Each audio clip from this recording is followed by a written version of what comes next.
বন্ধুরা, আজকের গল্পের আসরে তোমাদের জন্য থাকছে গোপাল ভাঁড়ের রাম নাম জপলে ভূত ছাড়ে। বেড়াতে বেরিয়ে রাজা কৃষ্ণচন্দ্র একবার গোপালের হাত চেপে ধরে আস্তে আস্তে মোচড়াতে লাগলেন।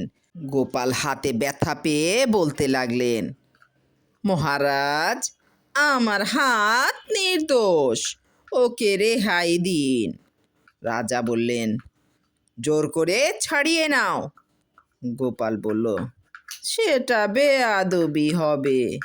রাজা তখন বললেন, ওহ, তাহলে হাত ছাড়বো না। গোপাল তখন যে রোগের যে দাওয়াই বলে রাম নাম জপতে থাকলেন। রাজা তখন বললেন, এতে কি আর কাজ হবে? দাওয়াই কোথায়? গোপাল তখন বলল, রাম নাম জপাই তো মোক্ষম দাওয়াই। রাজা বললেন, মানে? গোপাল বলল, পিতামহ প্রপিতামহের আমল থেকে শুনে আসছি, রাম নাম জপলে ভূত ছাড়ে। রাজা গোপালের হাত ছেড়ে দিলেন সঙ্গে সঙ্গে।